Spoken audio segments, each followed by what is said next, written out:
All right, today on the Man Cave, I am going to be servicing the cooling system of my motorcycle. Now, whether you're working on a car or a motorcycle like I am today, the principles and steps are pretty much the same. We're going to be draining the old coolant from the cooling system. We're going to be flushing out the system with a mildly acidic solution. We're going to rinse it out and refill it with some fresh coolant. Now, although your cooling system is a sealed system, the coolant in there, and I'm hoping you've got coolant and not plain water, breaks down, and it's recommended that you actually replace that coolant every couple of years. Just make sure that it's as efficient as possible. Now, why use a coolant over water? Well, water does have the qualities to disperse heat and move heat away from your engine and cool it. It doesn't have any of the anti-rust or anti-corrosion qualities that a coolant has. Additionally, a coolant will also raise the boiling point of the fluid circulating around your cooling system. Our vehicles are basically just baking under the sun in their own heat. You want your cooling system to be as efficient as possible. Now, it's a very simple process, but it does require a lot of time. We're going to be starting with a cool bike, taking it up to a running temperature, letting it cool completely between steps. So it's very easy, but it does take quite a bit of time. We're going to be using obviously some coolant. This is typically a coolant concentrate that you mix 50-50 with distilled water. We've got distilled water, and we're also going to be using some ordinary household vinegar for our flushing solution. Now, coolants only get mixed with distilled water. Do not use tap water or mineral water. As the name implies, mineral water has minerals, and it leads to the formation of limescale, and limescale will lead to corrosion and rust, and you don't want any of those things in your cooling system. So stick to distilled water, whether it's being mixed with your coolant or with your household vinegar for our flushing solution. So we're going to be filling the cooling system with a 50-50 mix of distilled water and a coolant, and we're going to be flushing the system with a 50-50 mix of distilled water and ordinary household vinegar. So these are the basic things that we're going to need. We've got the bike out in the garage. Let's head out and get the job done.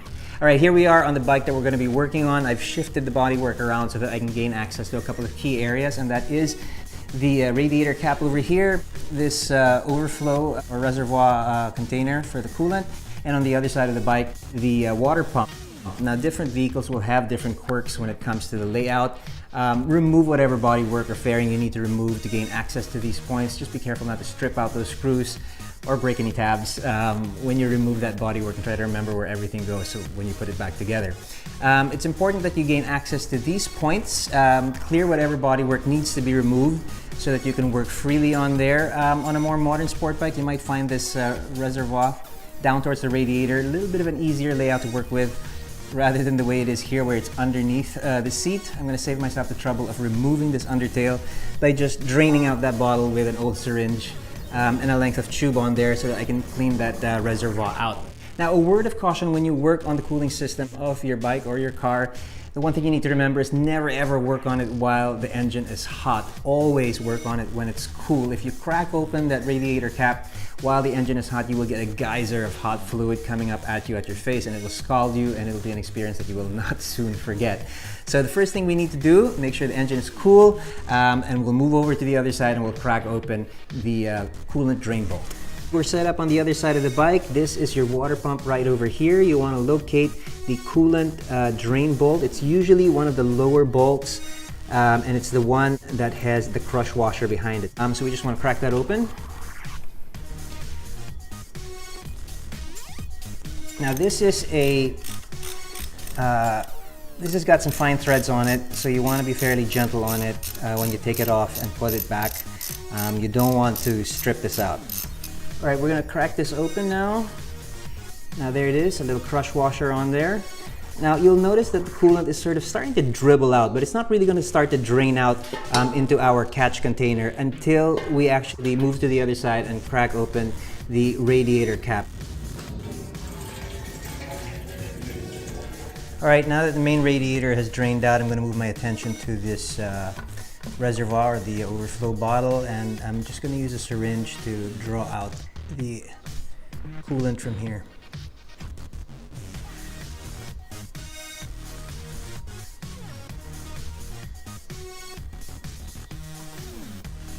All right, the system has drained out, and we are left with this. It doesn't look too good. Looking forward to see what comes out when we actually flush the system. Now, this old coolant it's bad news. It's bad stuff. It's toxic. It smells sweet. It looks like Kool-Aid, but it doesn't taste like Kool-Aid. Pets are generally attracted to it. Make sure you put it in a sealed container and get rid of it responsibly. In fact, keep it off your paint, keep it off your hands. Make sure you wash your hands well when you work with this stuff. We're going to be mixing up our flushing solution. We're going to be using a 50-50 mix, or roughly thereabouts, of just ordinary household vinegar and distilled water. All right, now really quickly, just replace the coolant plug, just temporarily. Just get it back in there, finger tight. You don't want to screw it on tight. Like I said, these are fine threads, and you don't want to stress them out too much. We're basically going to fill the system with our flushing solution. A funnel would be a good idea at this point. Basically, we're just going to fill the radiator with our vinegar and water solution. Try not to get it everywhere. All right, now with the coolant drain bolt plug back on and the radiator cap back on securely, we're gonna fire up the bike and let it run for a few minutes until that fan kicks on, so that all of this flushing fluid runs through all of the cavities and hoses and pipes of the cooling system and just sort of knocks out any kind of crud or dirt that's in there.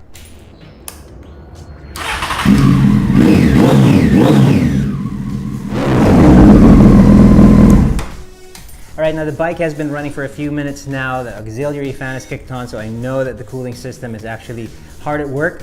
The flushing solution has passed through all of the cavities and hoses that it needs to pass through, and it's probably knocked off a bunch of crud. And we now have the boring part. We have to wait until the engine is completely cool before we touch the radiator cap and drain the solution out again, just like we did the coolant. So now we sit and wait. All right, the engine is now cool, and we're gonna go through the same process of opening up the coolant drain bolt and then opening the radiator cap and letting the solution, the flushing solution, sort of drain out, and we'll have a look at what kind of dirt or crud it sort of knocked free as we ran it through the system.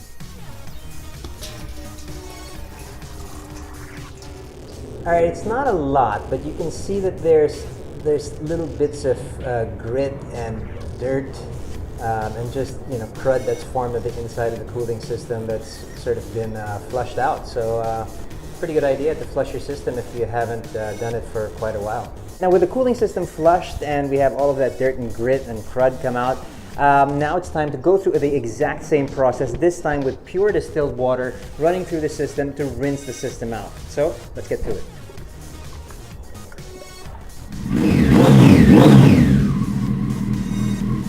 All right, now when the bike is cool, we can now repeat the process of opening the drain bolt and opening our radiator cap to let our rinse drain out. Now for our final fill of our cooling system, we're going to pre-mix our coolant concentrate with our distilled water. 50-50 mix is what is recommended. So we're going to go ahead and mix that up.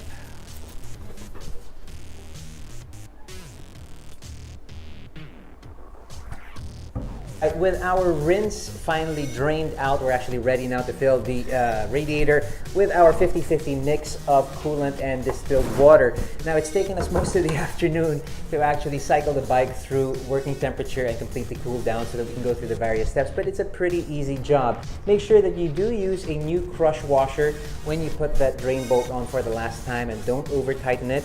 And just fill up your radiator with your mix, and don't forget your coolant reservoir overflow and reserve. Once you top off with your fresh coolant and close everything up, you are technically done. But I would run the bike one last time just to see if there were any air bubbles in the system that gave you a false reading on your coolant level. Just top it off if you find that it's a little bit low. Now, as you can see, it's a very easy job. It does take the better part of an afternoon to get it done properly, but it is time well spent. I hope you guys learned something new right here on the Man Cave.